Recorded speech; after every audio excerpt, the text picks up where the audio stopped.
So I think that freedom of expression is incredibly important in education. One of the challenges is that really well-meaning teachers will sometimes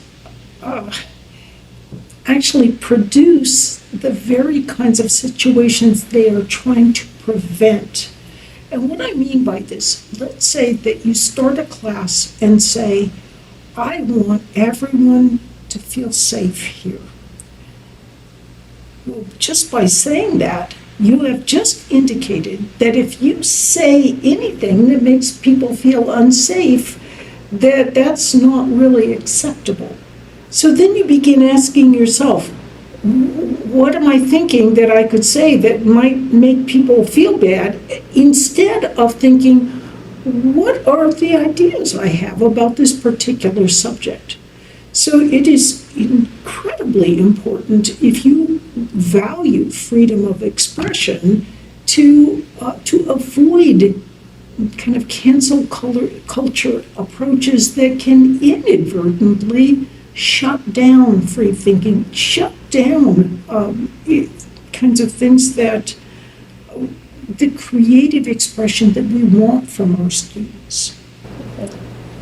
So a problem can arise in that very well-meaning educators can sometimes say, I think that people should not be able to talk about these things because it could hurt other people's feelings.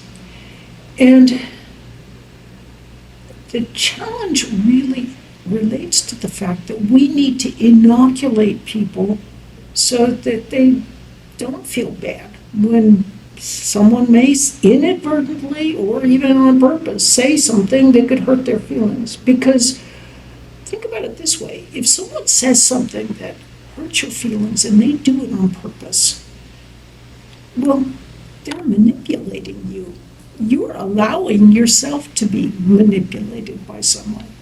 And if someone says something that's not on purpose that hurts your feelings, well, they didn't do it on purpose. So it is really important, to just keep our students flexibly aware of different ideas and approaches in education.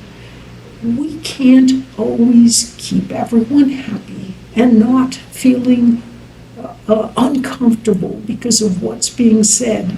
And if we keep trying to make everyone always comfortable, we end up with a very odd culture where people can take offense at almost anything. And then that doesn't do anyone any good. So it's a really good idea to just keep a level head and try to let people know that a university setting, for example, can sometimes involve ideas that may not make everyone feel comfortable, but that's what we need as a society to keep free expression, keep ideas alive, creative, and keep our students creative. Self-directed learning is it's a skill that all students should have, and that all students eventually learn, if not from school, then from the difficulties of simply facing life. So if you learn how to learn effectively, that's a skill that can help you with anything you are doing throughout your life. So what is learning how to learn? Well, first off, have you ever taken a class that you didn't want to take? Learning something you really didn't want to learn? I mean, everybody has that time where they have to study something they don't want to study. And what can you do about that?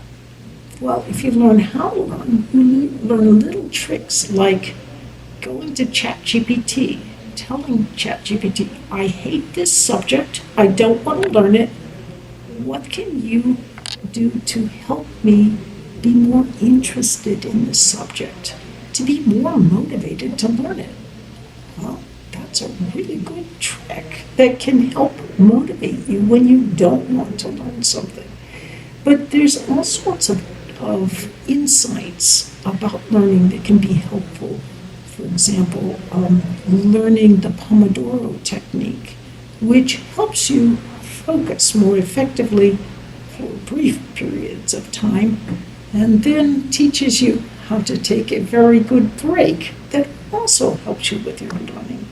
Learning is surprisingly like weightlifting. I mean, you can't just weightlift for 4 hours, but yet we'll think, oh, we can sit down and study for 4 hours. We should do that. Well, you don't really, because during part of that time, your mind is wandering off. So by learning techniques of how to learn, how to push really hard by using something called retrieval practice to pull something from your own brain instead of just letting your eyes ripple along the page, you can learn much more quickly and efficiently, if not necessarily more easily. So when a government or a curriculum strictly controls content and teaching methods, sometimes that can actually be good because it's surprising, but some of the methods used by educators are completely contrary to what we know from research is actually most effective. So in the United States, for example, there's a method for teaching children how to read that involves something called phonics, which is simply learning to sound out letters. Well, educators didn't want to use phonics because it's a rote kind of thing. You're just learning that a K has a K sound. Oh, that's really boring. It turns out if you don't teach phonics, kids find it much more difficult to learn to read. So we have entire generations of children who are really struggling to read because of the poor methods used by educators. So educational methods really matter, but which ones are chosen, that is the real question.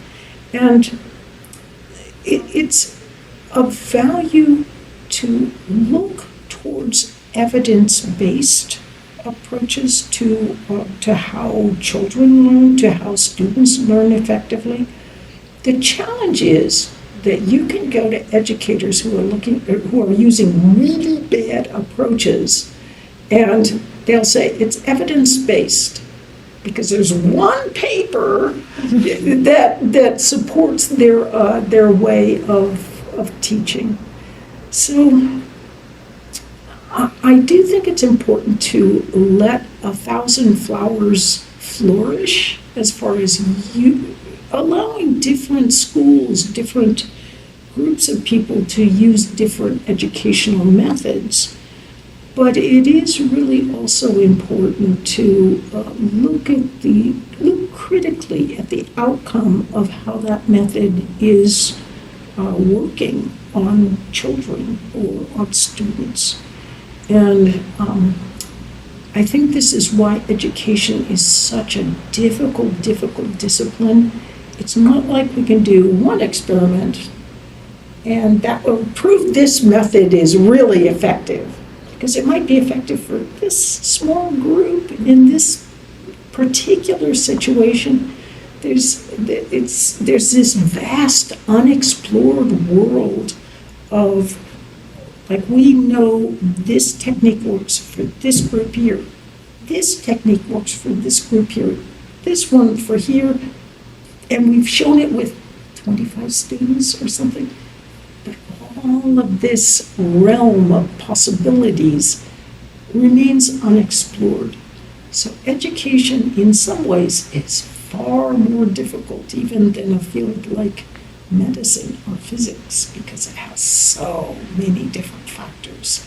So it's a complex question. There's no one answer to it, but allowing people to explore different approaches and then analyze critically whether they're truly being effective.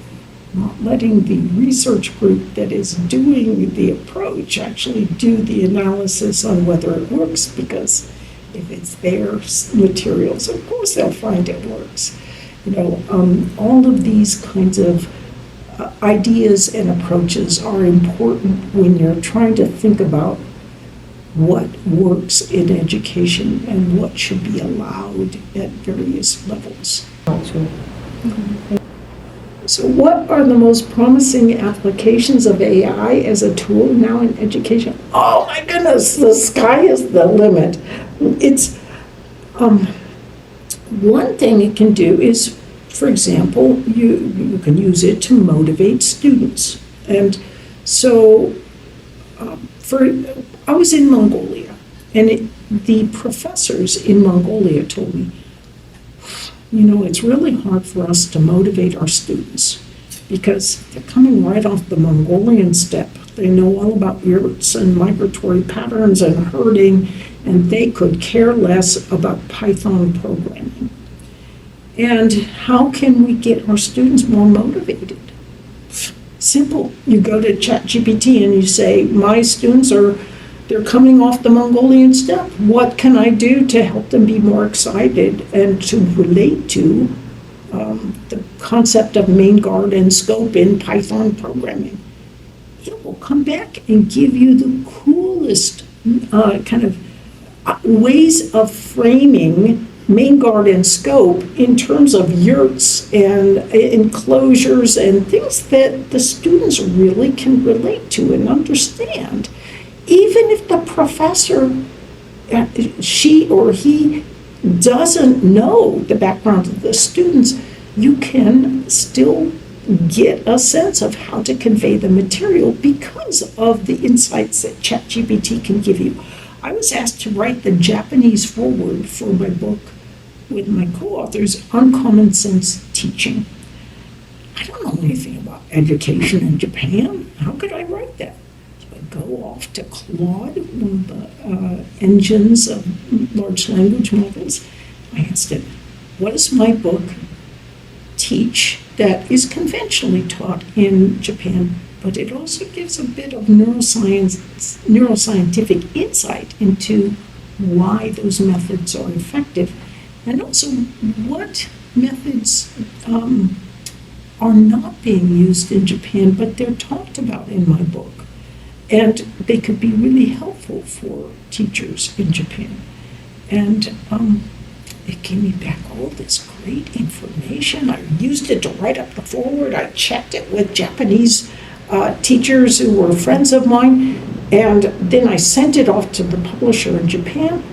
And, the Japanese publisher was like, oh my word, how did you learn so much about the Japanese educational system? And I was just like, I'm just really good. But actually, I could be really good in the sense that I can co-create with generative AI. You can use it to help your students be more curious. You can take pictures of your notes on, I'm teaching entropy today. How can I make this more exciting for my students? Here's a picture of my class notes. It will come back and it will say, well, teach entropy in terms of a birthday party. Here's how. It will give you these great ideas to help hook your students, to help them understand more quickly what you're teaching. And also, there's wonderful tools. For example, I use a flashcard system called I Do Recall. It's just coming out with a new name called Smarter Humans. And this Smarter Humans set of flashcards, what you can do is you can load an electronic document that your teacher has assigned to you. And you can press the AI button, and it will generate a flashcard, a series of flashcards of all the main ideas in this paper or in this, whatever the document, or, if you have a video, it will generate flashcards of key ideas. And using these flashcards, as it turns out, is one of the best ways to really learn the material well. So I love generative AI in the sense of what it can do to help us learn better. And I think the big thing we need to be doing is teaching students to how their brain works, so they can know that just using ChatGPT is not really going to be helping them with their learning.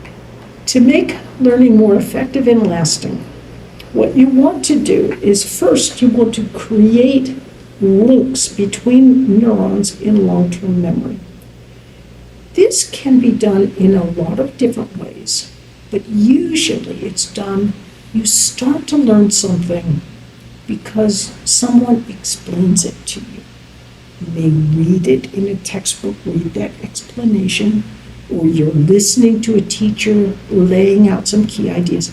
You'll form these weak connections in long-term memory. And then what you want to do is you want to see if you can pull those ideas from your own memory, not reading it on a page, like going, oh, I can't remember, I'm just going to check, You want to ask yourself, can I remember it? And try to pull it from your mind. And each time you can pull it from your own memory, you are strengthening those links. Even if occasionally you may go, oh, I can't remember, what was that again? You sneak a peek, but you're ultimately trying to ensure that information is in your long-term memory. Sometimes educators who don't know how the brain works goes, oh yeah, remembering things is, you can do that with trivial facts like, 5 times 2 is 10, but I want my students to learn at a deep cognitive level of, or the highest level of Bloom's taxonomy. But you can't learn at those highest levels unless you have the facts inside. I can't speak intelligently at a high level in Spanish unless I've got all those little words of Spanish in my long-term memory, and I practice with them, and I've used them. And math is remarkably like a language. So it's if we know a little bit about how the brain works, we can leverage that. Right now, often people kind of think of, how your brain learns. It's all mush up there, and all you got to do is kind of, cram the night before, and you'll learn it. But when you cram, it actually does work to cram. But you are making weak links in the hippocampus with these flimsy little connections. Those just fade right away after you've taken the test. What you want to do is spaced repetition. In other words, practice pulling that information from your own mind over a number of days. That gets it into long-term memory, where you have these really thick, good, strong connections. And that will help you so it doesn't just fade away after the test, but you'll remember it through the next semester and from then on. There's so many different aspects that neuroscience can really help us to learn better that I probably better not go further because we'd be here all day. So people sometimes wonder, how does retrieval practice actually help you with your learning? How does spaced repetition over a number of days help you with your learning? So when you're learning something, you're making a very weak connection between neurons in your brain. And that weak connection can kind of sit there, and if you don't try to pull it from your own brain, here's what happens. You go to sleep that night, and during sleep, your brain is cleaning itself out. And it kind of looks around, and it says, okay, what are the links that are not being used? What are the connections that are not being used? Oh, see that one there? That one's not being used. we'll just sweep it away because it's not important.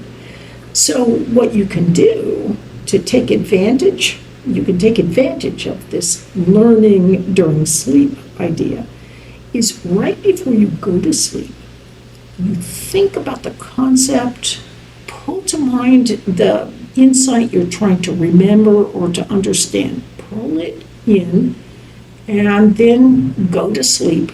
And what that's doing, it's telling your brain, oh, hey, when you're doing that cleaning process, don't clean this section, we're using it right now. And more than that section, it will say, this is really important. So it will run little practice signals forwards, right, sometimes sped up over and over again. So your brain practices even more while you're sleeping. This is why sometimes you'll go to sleep and you're like, I was trying to figure this concept out, but one more, and then you wake up in the morning and it's like, this is so easy. How could I have not understood this? So sleep is a really important part of learning. And as you might imagine, sleep while you're learning something. So let's say you have 5 hours in a week to learn. Well, you could cram it all in 5 hours of one day, but that's not very efficient because you do 5 hours, but then over the next days, your brain goes, oh, wait a minute, that didn't get used today, so let's start sweeping it away, even though you spent 5 hours earlier in the week.